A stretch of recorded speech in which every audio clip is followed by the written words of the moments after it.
राजन साळवींच्या पक्षप्रवेशाबाबत भास्कर जाधवांनी भाष्य केलं. शिंदेंच्या शिवसेनेत अनेक जण गेले, त्यातले एक साळवी आहे. आपल्याच उमेदवाराच्या विरोधात काही नेते उपद्व्याप करतात, याचा मला सुद्धा अनुभव आहे. यश माझ्यामुळे आणि अपयश तुमच्यामुळे हे मला मान्य नाही, असं वक्तव्य भास्कर जाधवांनी केलं.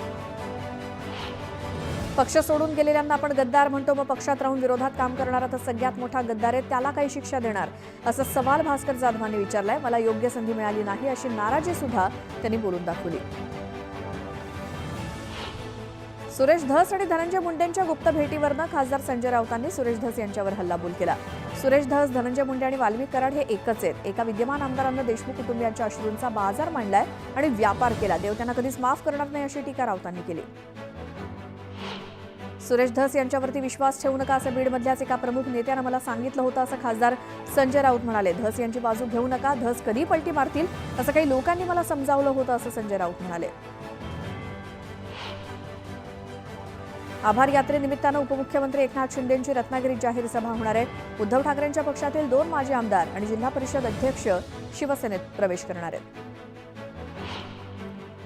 पालकमंत्री पदावरनं आमच्यात कुठलीही नाराजी नसल्याचं गिरीश महाजनांनी सांगितलं. नाशिक आणि रायगड या फक्त 2 जिल्ह्यांमध्ये वाद आहेत, मात्र आमचे 3ही नेते बसून त्या संदर्भात लवकर निर्णय घेतील, असं वक्तव्य गिरीश महाजनांनी केलं.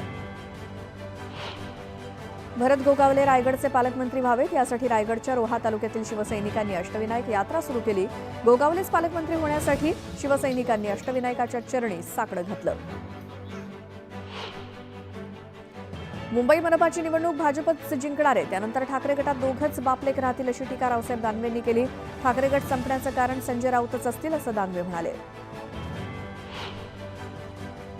नितेश राणे यांनी निधी वाटपावरनं केलेल्या विधानानंतर राणेंच्या विरोधात पुण्यातील कोथरूड परिसरात बॅनर लागले. सत्तेचा माज बरा नव्हे मंत्री साहेब, अशा शब्दात नितेश राणेंवर टीका करण्यात आली आहे.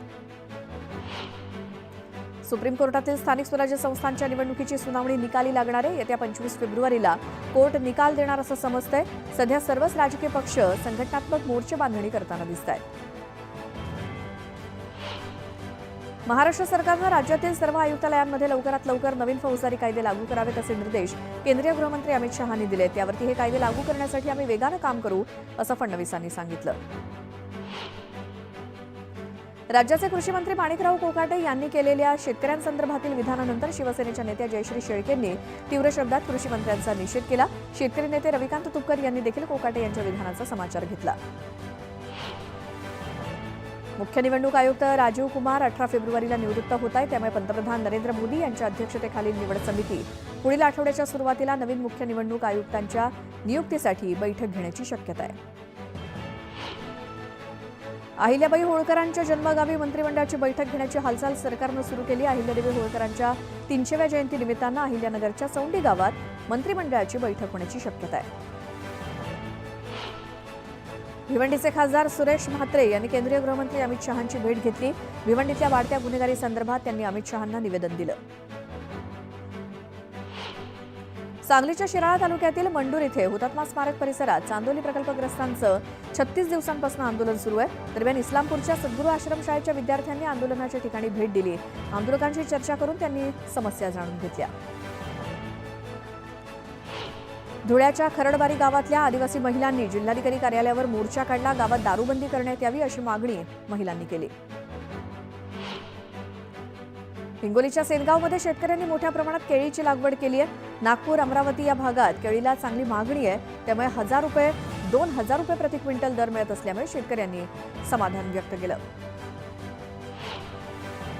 साताऱ्याच्या माणमध्ये मुख्य कार्यकारी अधिकारी याशनी नागराजन यांनी जिल्हा परिषद शाळांची पाहणी केली. शाळेत उपलब्ध असलेल्या सोयीसुविधांचा त्यांनी आढावा घेतला. जळगावच्या उतराण ग्रामपंचायतीनं कन्यादान योजना राबवत गावात राबवायला सुरुवात केली आणि या योजनेचा पहिला लाभ नुकताच पार पडलेल्या देशमुख कुटुंबातील नववधूला मिळालाय. वधूला प्रशासनाच्या वतीनं 5,000 रुपयांचा धनादेश देण्यात आला.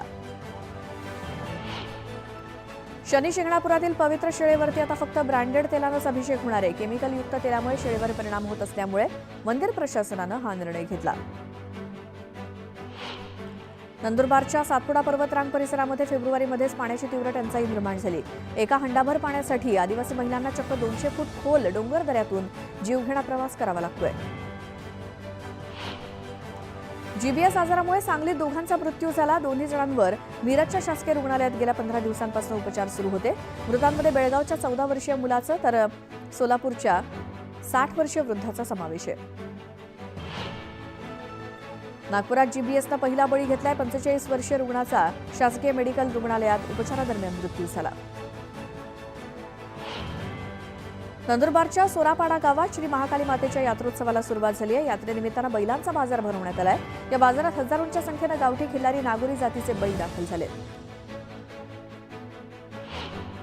कुडाळच्या आकेरी गावात शेतातील विहिरीत मगर आढळली. वनविभागाच्या पथकानं मगरीला रेस्क्यू करत विहिरीतून सुरक्षित बाहेर काढलं. यवतमाळच्या शासकीय रुग्णालयात सोयीसुविधांअभावी रुग्णांची मोठी गैरसोय होते. रुग्णालयात पिण्याच्या पाण्याची सोय नसल्यामुळे रुग्णांचे हाल होत आहेत, तर कधीकधी औषधं उपलब्ध नसल्यामुळे रुग्णांना बाहेरून औषधं विकत घ्यावी लागतात. त्यामुळे आर्थिक भुर्दंड बसतोय. गोंदिया जिल्ह्यामध्ये काँग्रेसला मोठा धक्का बसलाय. आमगाव देवरीचे माजी आमदार सहस्राम करोटे हे शिवसेनेत प्रवेश करणार आहेत. विधानसभा निवडणुकीत तिकीट नाकारलं म्हणून करोटे नाराज होते. अलिबागच्या शिक्षकांना अटल सेतूवरून उडी मारल्याची घटना घडली आहे. पोलिसांकडून वैभव इंगळे नावाच्या शिक्षकाचा शोध सुरू आहे.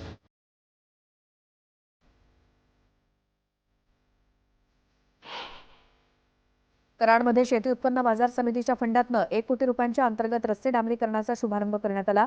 काँग्रेसचे प्रदेश सरचिटणीस उदयसिंह पाटील, सभापती प्रकाश पाटील यांच्या हस्ते शुभारंभ झाला.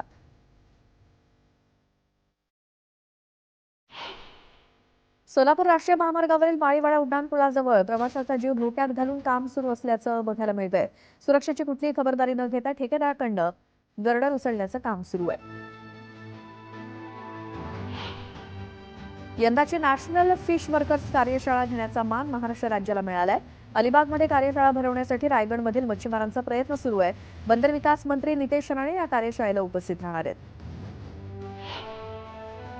छत्रपती संभाजी महाराजांच्या जीवनचरित्रावरील छावा चित्रपट सोलापुरातल्या सर्व चित्रपटगृहात प्रदर्शित करण्यात आला आणि यावेळी संभाजी ब्रिगेडच्या वतीनं छत्रपती संभाजी महाराजांच्या पोस्टरला पुष्पवृष्टी करत फटाक्यांची आतिषबाजी करत जल्लोष करण्यात आला. छत्रपती शिवाजी महाराज जन्मोत्सवानिमित्तानं सोलापुरात वाहतूक मार्गात बदल करण्यात आले. शहरातील मुख्य वाहतुकीच्या मार्गात बदल करत नागरिकांसाठी पर्यायी मार्ग उपलब्ध करून देण्यात आले. नागपूर शहराच्या विकासासाठी राज्य सरकारकडून 112 कोटी रुपयांची तरतूद करण्यात आली. निधीची तरतूद झाल्यामुळे नागपूरच्या विकासाला गती येणार आहे. जळगावच्या अमळनेरमध्ये 80 फुटी डीपी रस्त्यावरील 70 अतिक्रमणं काढण्यात आली. वाहतूक कोंडी कमी करण्यासाठी अमळनेर नगर परिषदेनं 3 जेसीबी मशीन आणि अधिकाऱ्यांच्या ताफ्यासह मोठी कारवाई केली.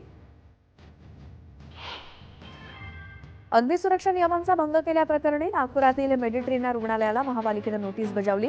मेडिट्रेना रुग्णालयाची नोंदणी रद्द करण्याचाही मनपानं इशारा दिलाय. तुळजापूरच्या मंदिराचा जीर्णोद्धार, रायगड किल्ला संवर्धन आणि मराठी चित्रपटांसंदर्भात सांस्कृतिक कार्यमंत्री आशिष शेलार यांच्या दालनामध्ये बैठका झाल्या. या तीनही विषयात पुढील 15 दिवसात स्वतंत्र बैठका घेण्याचा निर्णय झालाय. खरगोन ते मुक्ताईनगर या राष्ट्रीय महामार्गाच्या चौपदरीकरणात ज्या शेतकऱ्यांच्या जमिनी संपादित केल्या त्यांना योग्य मोबदला मिळालेला नाही. त्यामुळे मुक्ताईनगर शेतकरी संघर्ष समिती आणि अन्य शेतकऱ्यांनी आंदोलन करत पुलाचं काम बंद पाडलं. मार्च अखेरपर्यंत विविध करांची 100% वसुली करण्यासाठी जळगाव महापालिका प्रशासनानं कंबर कसली. त्यानुसार टॉप 10 थकबाकीदारांची यादी तयार करण्यात येते. अशा थकबाकीदारांना कराचा भरणा करण्याची शेवटची एक संधी दिली जाणार आहे. यावलच्या भालोद गावातील नैना जालंधर या 21 वर्षीय तरुणीची मुंबई पोलीस दलात निवड झाली. गावातील मुलीची पहिल्यांदाच पोलीस दलात निवड झाल्यामुळे ग्रामस्थांच्या वतीनं नैनासोबतच तिच्या कुटुंबाचा सत्कार करण्यात आला. जळगावच्या रावेरमधील सावखेडा इथे बुवा महाराजांच्या यात्रा महोत्सवाचं आयोजन करण्यात आलं. या यात्रा महोत्सवाला 130 वर्षांची परंपरा असून बुवाजी महाराज संस्थानच्या वतीनं महोत्सवाची तयारी करण्यात आली. पुण्यात मार्केट यार्ड भुसार बाजारात मोठ्या प्रमाणात डाळीची आवक होत असल्यामुळे दरात घट झाली. यंदाच्या हंगामात उत्पादनात वाढ झाल्यामुळे गेल्या 2 महिन्यात तुरडाळीच्या दरात किलोमागे 50 ते 60 रुपयांची घट झाली आहे. तुरडाळीच्या चणा डाळीच्या दरात 15 ते 20 रुपये तर उडीद डाळीच्या दरात 5 ते 7 रुपयांची घट झाल्यामुळे गृहिणींना दिलासा मिळाला आहे. छत्रपती संभाजीनगरात टोमॅटोचं विक्रमी उत्पादन झाल्याचा फटका शेतकऱ्यांना बसलाय. शेतकऱ्यांना 15 दिवसांपासून टोमॅटो मातीमोल भावानं विकावा लागतोय. त्यामुळे टोमॅटो उत्पादक शेतकरी मेटाकुटीला आलेत.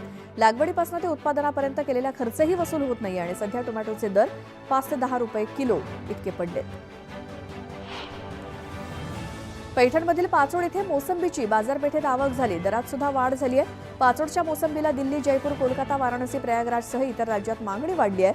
मोसंबीला प्रति टन 14 ते 20 हजार रुपये इतका दर मिळतोय. गुजरात आणि उत्तर भारतातील कमी उत्पादनामुळे चालू सत्रात एकूण कापूस उत्पादन घटून 301.75 लाख गाठी होण्याचा अंदाज आहे, असं कॉटन असोसिएशन ऑफ इंडियानं शुक्रवारी सांगितलं. 2023-24च्या मागील सत्रात हे उत्पादन 327.45 लाख गाठी इतकं होतं. समृद्धी महामार्गावरती 22 पैकी 16 ठिकाणी उपहारगृह, प्रसाधनगृह, वाहन दुरुस्ती केंद्र, प्रथमोपचार, पार्किंग, पिण्याचं पाणी इत्यादी कायमस्वरूपीच्या मूलभूत सुविधा उपलब्ध करून देण्यासाठी कंत्राटदारांची निवड करण्यात आली आहे, अशी माहिती राज्य रस्ते महामंडळानं हायकोर्टात प्रतिज्ञापत्राद्वारे सादर केली. ठाणे आणि नाशिक इथल्या 6 ठिकाणच्या पेट्रोल पंपाजवळ खासगी जमीन खरेदी करून मूलभूत सुविधा उपलब्ध करून दिल्या जाणार आहेत. दरवर्षी पावसाळ्यात मिठी नदीला येणाऱ्या पुरातनं मुंबईकरांची सुटका करण्यासाठी या नदीची विकास कामं 4 टप्प्यात हाती घेण्यात आली आहेत. यातील तिसऱ्या टप्प्यातील CSMT रोड कुर्ला ते माहीम कॉजवेच्या दरम्यानच्या विविध कामांसाठी पालिकेनं 2300 कोटी रुपयांची निविदा प्रक्रिया सुरू केली आहे. जळगावात पाणीपट्टी वसुलीसाठी पालिकेनं मोहीम राबवली. 24 कोटींची थकबाकी असताना आतापर्यंत केवळ 14,57 लाखांची वसुली झाल्याचं समोर आलंय. पंढरपुरात माघी यात्रा कालावधीत भक्तांनी श्री विठ्ठल रुक्मिणी मातेच्या चरणी लाखो रुपयांचं दान दिलंय. लाडू प्रसाद, देणगी, भक्तनिवास, पूजा, फोटो विक्री इत्यादी विविध देणग्यांच्या माध्यमातून 3 कोटी 3 लाखांचं उत्पन्न मिळालंय. सोनं आणि चांदीच्या भावात पुन्हा वाढ झाली. चांदीच्या भावात 2 दिवसात 3,300 रुपयांची वाढ होऊन 98,300 रुपये प्रति किलोवरती दर पोहोचलाय. तर सोनं 2 दिवसात 800 रुपयांची वाढ होऊन 86,300 रुपयांवरती पोहोचलंय. सध्या भावानुसार 1 किलो चांदीसाठी जीएसटीसह 1,01,249 रुपये मोजावे लागत आहेत. राज्यात सर्वाधिक रासायनिक खतांचा वापर जळगाव जिल्ह्यात होतो. मात्र युरिया खताचा अतिरेक आणि अशास्त्रीय पद्धतीनं वापर जमीन आणि पर्यावरणासाठी घातक ठरू लागल्याचं स्पष्ट होत आहे.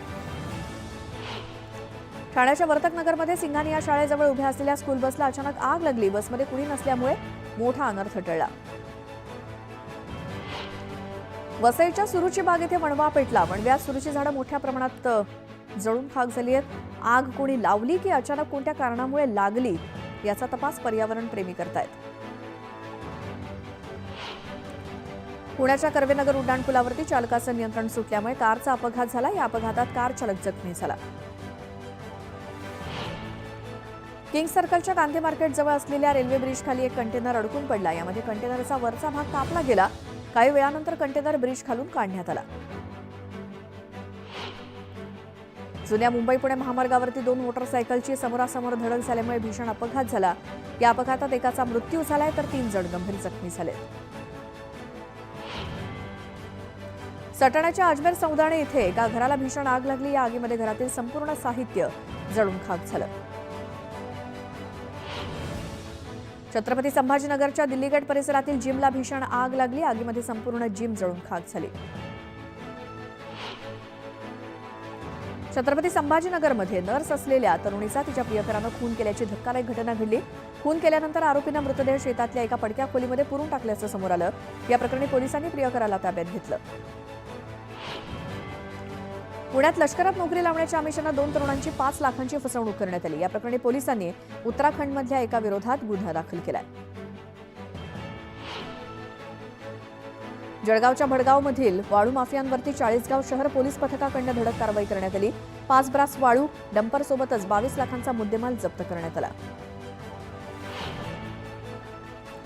पुणे पोलिसांकडून सराईत बाईक चोराला पोलिसांनी अटक केली. पुणे पोलिसांच्या गुन्हे शाखेने ही कारवाई केली. या कारवाईमध्ये आरोपीकडून 10 लाख रुपये किमतीच्या 25 दुचाकी पोलिसांकडून जप्त केल्यात. जळगावच्या नांदगाव शिवारातल्या शेतातून ट्रॉलीची चोरी झाली होती. या प्रकरणी पोलिसांनी 3 जणांना ताब्यात घेतलंय. त्यांच्याकडून 4,93,000 रुपयांचा मुद्देमाल जप्त केलाय. शिमग्यापूर्वीच मुंबईकरांना उन्हाच्या झळा बसायला सुरुवात झालेली आहे. शुक्रवारी मुंबईचं कमाल तापमान 36.7 अंश सेल्सिअस होतं. रात्र थंड आणि दिवस उष्ण अशा काहीशा हवामानामुळे मुंबईकर बेजार झाले. बेस्टचे तिकीट दर वाढवण्याबाबत प्रशासनाच्या हालचाली सुरू आहेत. मात्र संभाव्य दरवाढीला बेस्ट कामगार सेनेचा विरोध असून पालिकेनं 5 ते 6 हजार कोटींचं अनुदान तातडीने देण्याची मागणी बेस्ट कामगार सेनेचे अध्यक्ष सुहास सामंत यांनी पालिकेला केली आहे. पुण्यातील सार्वजनिक वाहतूक व्यवस्थेचा कणा असलेल्या पीएमपीचा आर्थिक तोट्यामुळे कंबरडं मोडलंय. पुणे, पिंपरी चिंचवड आणि पीएमआरडीएच्या क्षेत्रात पीएमपीचा रोजचा प्रवास 3,60,000 किलोमीटर इतका होतो आणि प्रति किलोमीटर मागे अवघे 53 रुपये मिळत आहेत. वाढत्या अपघातांमुळे मागील काही महिन्यांपासून पीएमपीवरती टीकेचा भडीमार होत होता. त्याची दखल घेत पीएमपी प्रशासनानं स्वमालकीच्या चालकांसह ठेकेदारांच्या सर्व चालकांना प्रशिक्षण देणं सुरू केलंय. रिक्षा आणि टॅक्सींच्या रिकॅलिब्रेशनची प्रक्रिया अजून अडथळ्यांचाच गर्तेत अडकली आहे. मीटर अद्ययावतीकरण प्रक्रियेमध्ये सॉफ्टवेअर देणाऱ्या कंपन्या दर कमी करण्यास तयार नाहीत आणि त्या कंपन्यांवरती कायदेशीर कारवाई करावी तसंच टेस्टिंग लॅबसाठी निश्चित केलेली प्रादेशिक सीमा हटवावी अशी मागणी मीटर रिपेअर्स असोसिएशनने केली. पश्चिम रेल्वेनं विविध तांत्रिक अडचणी दूर केल्यामुळे लोकलच्या वेळापत्रकात 5% सुधारणा झाली आहे. 1 एप्रिल 2024 पासून 12 फेब्रुवारी 2025 या कालावधीत पश्चिम रेल्वेचा वक्तशीरपणा 87% पोहोचलाय. त्यामुळे प्रवास अधिक सुखकर झालाय. अटल बिहारी वाजपेयी शिवडी नावाशिवा सागरी सेतू आज रात्री 11 वाजल्यापासून रविवारी दुपारी 1 वाजेपर्यंत वाहतुकीसाठी बंद असेल. एमएमआरडीएकडून रविवारी 16 फेब्रुवारीला मॅरेथॉन आयोजित करण्यात आली आणि या मॅरेथॉनसाठी अटल सेतू 13 तास बंद असणार आहे. गेल्या आठवड्यात महानगरपालिकेनं तानसा जलवाहिनीच्या कामासाठी 5 आणि 6 फेब्रुवारीला मुंबईतील अनेक भागांचा पाणीपुरवठा खंडित केला होता. मात्र आठवडा उलटूनही अंधेरीमधील चकाला परिसरातील नागरिकांना सुरळीत पाणीपुरवठा झालेला नाही. परिसरातील पाणीपुरवठा तत्काळ सुरळीत करावा अशी मागणी नागरिकांकडून केली जाते. सावित्रीबाई फुले पुणे विद्यापीठातील प्रवेशांसाठी सीईटी जाहीर झाली आहे. त्यानुसार 18 ते 20 मार्च दरम्यान पदव्युत्तर पदवी प्रवेशासाठी तर 4 एप्रिल रोजी पदवी प्रवेशासाठीची सामायिक प्रवेश परीक्षा घेण्यात येणार आहे. अर्ज करण्यासाठी 3 मार्चपर्यंतची मुदत देण्यात आली आहे. एमपीएससीची निवडणूक एमएमसीची निवडणूक प्रक्रिया सुलभ करण्यासाठी निवडणूक पुढे ढकलावी असं पत्र असोसिएशन ऑफ मेडिकल कन्सल्टंट या डॉक्टरांच्या संघटनेनं निवडणूक अधिकाऱ्यांना दिलं. यापूर्वी निवडणूक प्रक्रियेबाबत आक्षेप घेत निवडणूक पुढे ढकलण्याची मागणी केली होती. राज्यातील एक पडदा थिएटरची अवस्था अत्यंत बिकट असून तब्बल 700 ते 800 थिएटर्सपैकी बरीचशी थिएटर्स बंद आहेत. त्याच जागांवरती मोठे कॉम्प्लेक्स तयार करून एका मजल्यावरती थिएटर करून द्यावं अशी मागणी सांस्कृतिक मंत्र्यांकडे करण्यात आली आहे. ठाण्याच्या गायमुखमधील कचऱ्यापासून खत निर्मितीचा प्रकल्प हा ठाणे शहराच्या दृष्टीने अतिशय महत्त्वाचा आहे. तिथल्या 2 प्रकल्पांचं एकत्रीकरण करून अधिक मोठ्या जागेत हा प्रकल्प कार्यान्वित करावा. त्यामुळे 3 एकराच्या जागेत सुमारे 300 ते 400 टन ओल्या कचऱ्याची शास्त्रीय पद्धतीनं विल्हेवाट लावून खत निर्मिती होईल. त्यामुळे राज्यातील अशा प्रकारचा हा मोठा प्रकल्प ठरेल असा विश्वास परिवहन मंत्री प्रताप सरनाईक यांनी व्यक्त केला. भाज्यांसह खाद्यवस्तूंच्या किमतीत घसरण झाल्यामुळे जानेवारी 2025 मध्ये घाऊक क्षेत्रातील महागाईचा दर घसरून 2.31% झाला. शुक्रवारी सरकारनं ही अधिकृत आकडेवारी जारी केली. घाऊक मूल्य निर्देशांकांवरती आधारित महागाईचा दर डिसेंबर 2024 मध्ये 2.37% तर जानेवारी 2024 मध्ये 0.33% होता. मुंबईमध्ये अतिक्रमण करा आणि फुकट घरं मिळवा. सरकारचं हे धोरण अद्भुत आहे असं उच्च न्यायालयानं उपहासात्मक म्हटलं. कायद्याची योग्य अंमलबजावणी होत नसल्यामुळे झोपडपट्ट्यांची समस्या अधिक वाढते असं उच्च न्यायालयानं म्हटलं. मध्य आणि पश्चिम रेल्वेवरती विविध अभियांत्रिकी आणि देखभालीची कामं करण्यासाठी रविवारी मेगा ब्लॉक आहे.